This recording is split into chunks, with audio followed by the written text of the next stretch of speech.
जगन्नाथ महाप्रभु के एक परम भक्त हुए, उनका नाम था बंधु महंती। क्या नाम था? हाँ, बहुत दीनहीन परिवार से थे, ज्यादा संपन्न नहीं थे, ज्यादा संपन्न नहीं, संपन्न थे ही नहीं। ऐसी परिवार की स्थिति थी कि भिक्षा मांग करके पाते थे, और जो आ जाता था उसी में पत्नी बच्चों को पवाते थे। लेकिन इन्होंने अपने घर में एक नियम बना रखा था। क्या?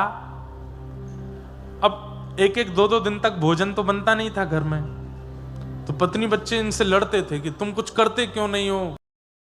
ध्यान से सुनिएगा, तुम कुछ करते क्यों नहीं हो, तुम्हारे पास कोई काम क्यों नहीं है, तुम कहीं से भोजन की व्यवस्था क्यों नहीं करके लाते। तो बंधु महंती जी अपने घर वालों से बोलते, आएगा, मैं एक काम करता हूं, मुझे एक नौकरी मिली हुई है। बोले क्या नौकरी है? एक व्यक्ति ने मुझसे कहा है हमारे परिवार के नाम से तुम और तुम्हारा पूरा परिवार घर पे बैठ के कीर्तन किया करे तो हम तुम्हारे घर भोजन भिजवा दिया करेंगे।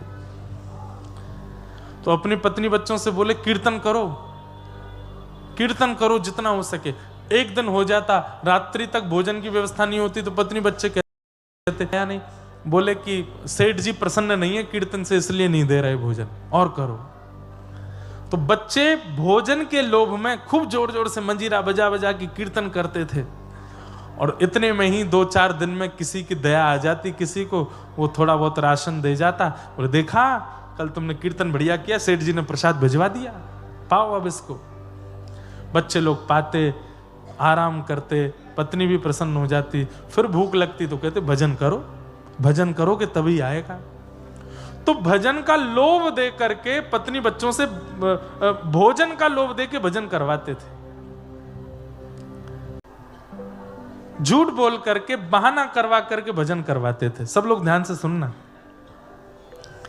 पर एक दिन ठाकुर जी ने इनकी ऐसी परीक्षा ली, 1 दिन 2 दिन 4 दिन 5 दिन 10 दिन 15 दिन हो गए, कोई अन्न नहीं आया। बच्चे बोले पिताजी ऐसे कैसे सेठ जी हैं हमारे, मंजीरा बजा बजा के हाथ में घाव हो गए, हम सो नहीं रहे और वो हमारे कीर्तन से प्रसन्न नहीं हो रहे। तब बंधु महंती जी ने एक बात और बोल दी। अब इसको झूठ, मेरे को झूठ शब्द प्रयोग करना अच्छा नहीं लग रहा, ये झूठ नहीं है। जिस बात से या जिस साधन से व्यक्ति भजन में लग रहा हो वो झूठ कैसे हो सकता। तो बंधु महंती जी ने एक नई बात बोली, बोले कि सुनो, बहुत हो गई इस सेठ के यहाँ, हमने बहुत काम कर लिया, बहुत कीर्तन कर करके देख लिया, अब इसके यहाँ कीर्तन नहीं करेंगे। तो पत्नी बोली फिर हमारा भोजन पानी कैसे चलेगा। बोले मेरे एक मित्र हैं, सोने का मुकुट पहनते हैं, सोने के कुंडल पहनते हैं, सोने के आभूषण पहनते हैं, पद्मराग के कंगन पहनते हैं, सोने के कड़ूला पहन करके चलते हैं, नासिका में सोने के सुंदर बेसर पहनते हैं। अच्छा, इतने बड़े मित्र हैं आपके और आपने आज तक नहीं बताया हमको, क्या नाम है उनका। बोले मेरा नाम बंधु महंती, उनका नाम दीन बंधु, दीन बंधु नाम है। अच्छा दीन बंधु, तो फिर देरी किस बात की, चलो उनके पास चलते हैं ना, वो हमारी दीन दशा देख करके कुछ कृपा कर देंगे हम पे। अरे दीन दशा देख के कृपा, जैसे ही जाएंगे महाप्रसाद देंगे, दाल भात देंगे, और दाल भात के साथ में बढ़िया सुंदर छेना पोड़ा भी देंगे, रसगुल्ला भी देंगे। अरे वो तो अन्न के नाथ हैं, प्रेम से लोग उनको जगन्नाथ भी बोलते हैं। अच्छा जगन्नाथ, वो आपके मित्र हैं, ये वो भगवान जगन्नाथ तो नहीं जिनकी आप कथा सुना। नहीं नहीं नहीं, भगवान नहीं, ये मेरे मित्र हैं, इनका नाम दीन बंधु है, ले चलो ना हमें। पति ने कहा दूरी है, 5 दिन लगेंगे पहुंचने। पत्नी बच्चे बोले 15 दिन से तो हम भूखे हैं, 5 दिन और सह लेंगे। चलो तो सही, वहां जाके तो दाल भात मिलेगा ना। आहा, अपनी पत्नी बच्चे सबको लेकर के निकल पड़े बंधु महंती। और बस अब पत्नी बच्चे तो प्रतीक्षा कर रहे हैं कि कब हम पहुंचे उनके दीन बंधु जी के पास और वो हमको प्रसाद पवाएं। और यहां बंधु महंती जी के मन में बार बार आ रही है, ठाकुर जी दीनानाथ बस कृपा कर देना, कैसे भी करके महाप्रसाद पवा देना। मैंने झूठ पर झूठ बोले हैं पत्नी से कीर्तन करवाने के लिए, अब आपका धाम लाने के लिए भी झूठ बोला है कि आप मेरे मित्र हो, बस मेरी लाज रखना। 5 दिन बाद जैसे ही पहुंचे जगन्नाथपुरी, आहा, नील चक्र विराजमान, और नील चक्र के ऊपर जब ध्वजा लहराती हुई देखी बंधु महंती जी ने, देवी देखो देखो वो नील चक्र दिख रहा है। बोले हाँ हाँ दिख रहा है, उसी के नीचे ही बैठते हैं मेरे मित्र दीनबंधु। अब तो पत्नी बच्चों में इतनी, मतलब जैसे मानो प्रसाद पाने की ऐसी उत्कंठा उत्पन्न हो गई, दौड़ने लगे, भागने लगे, जल्दी चलो, देरी मत करो, पहुंचे हम, तुम्हारे मित्र प्रसाद पवा देंगे। सब लोग इधर देखो,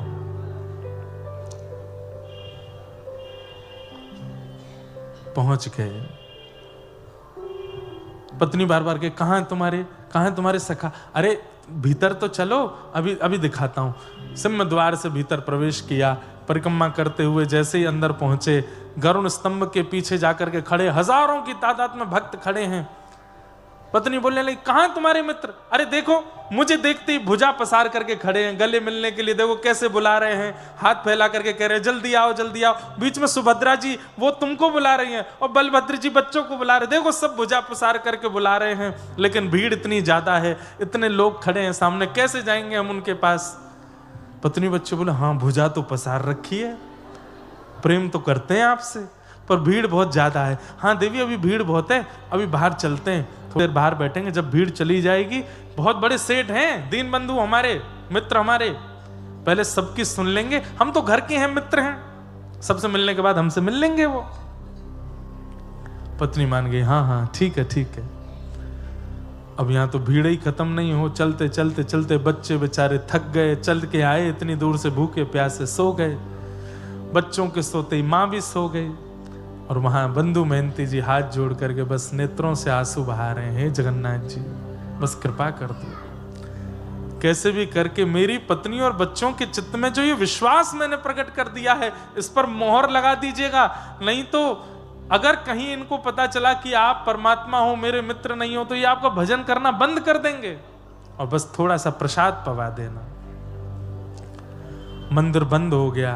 बंधु महंती जी को बस चिंता है, आज की रात भी निकल जाएगी, दिन में क्या होगा। मंदिर से सब लोग वहां से चले गए, बंधु महंती जी पीछे अपनी पत्नी बच्चों को संग लेके चिंता में बैठे हैं, नील चक्र की ओर देख रहे हैं। ठाकुर जी को दया आ गई,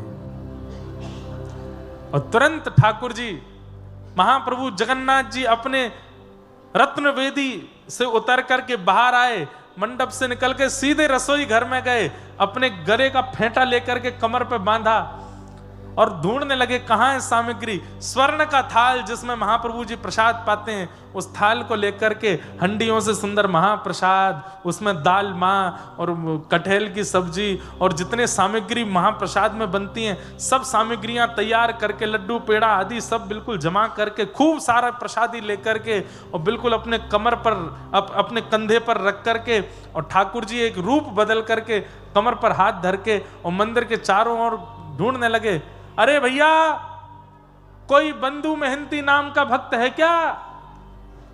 बंधु महंती जी ने जैसे नाम सुना, बोले मेरा नाम कौन बुला रहा है? तभी दूर से देखा, नील वर्ण है, ऊंचा कद है, और यहां थाल लिए, बिल्कुल कंधे पे लिए ढूंढ रहे हैं। सुनसान रात्रि का समय, सब सो चुके हैं। बंधु महंती जी बोले, भैया मैं ही हूं बंधु महंती। बोले चल चल, झूठ बोलता है, तू कैसे बंधु महंती हो सकता है? अरे नहीं, मैं ही बंधु महंती हूं, पर आपको मेरा नाम कैसे पता?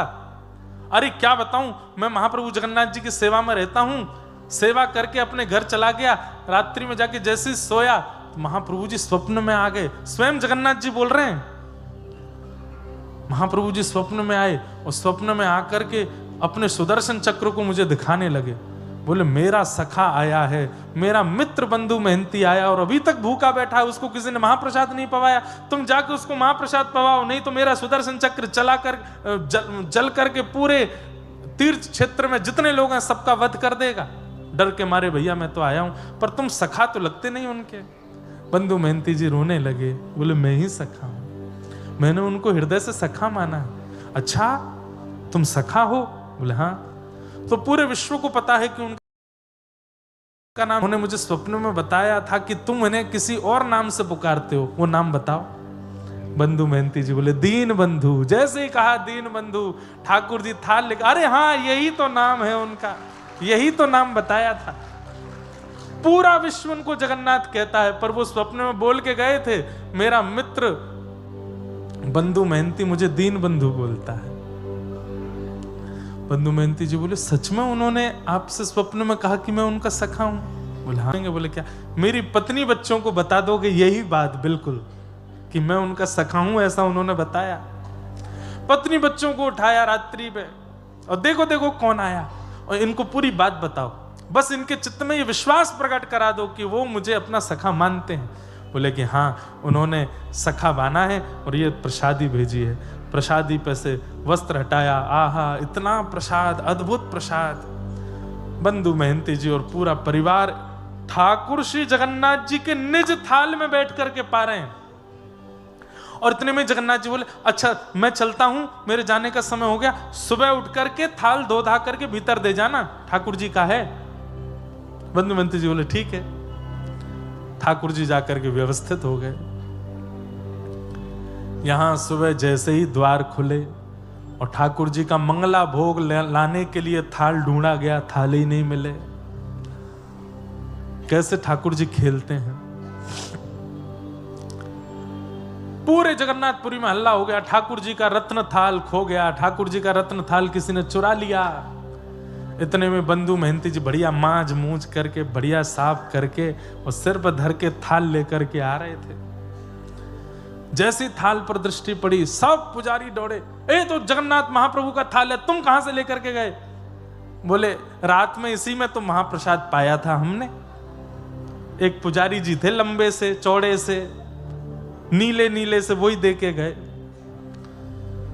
पुजारियों ने कहा ये झूठ बोल रहा है, ये चोरी करके थाल भागा, लेकिन श्री क्षेत्र से बाहर जाने पर कोई अड़चन आ गई होगी इसलिए वापस करने आ गया है, इसको पकड़ लो, बंदी बना लो। पकड़ करके बंदी बना करके खूब मारा, इतना मारा, बोले चोर चोरी करता है। बंधु मेहंती जी के तो नेत्र बंद हो गए। वाह जगन्नाथ महाप्रभु, बड़ी कृपा, बड़ी कृपा। रात में आकर के मुझे महाप्रसाद पवाते हो, अपना सखा बताते हो, अपने थाल में भोजन कराते हो, खुद ही कह जाते हो कि सुबह आके दे जाना, और मैं देने आया तो मेरी पिटाई करवा रहे हो।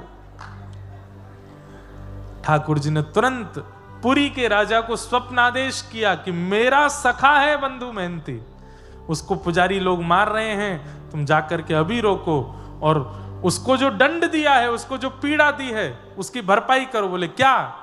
आज के बाद जब तक जगन्नाथपुरी में मैं विराजमान हूं तब तक हमारे मंदिर में जितनी चढ़ोतरी आती है, जितना धन आता है, जितनी संपत्ति आती है, सबका कारोबार देखने की जिम्मेवारी बंधु मेहंती को दे दो। आज तक उनका परिवार उस सेवा को कर रहा है। तब राजा ने आकर के, बंधु मेहंती जी को अभी तक नहीं पता, वो वही ढूंढ रहे हैं वो लंबे कद वाले पुजारी जी कहाँ हैं। तब राजा ने आके कहा वो लंबे कद वाले कोई पुजारी नहीं है, तो स्वयं जगन्नाथ जी आए थे प्रसाद पवाने के लिए। आहा, ऐसे हमारे महाप्रभु जगन्नाथ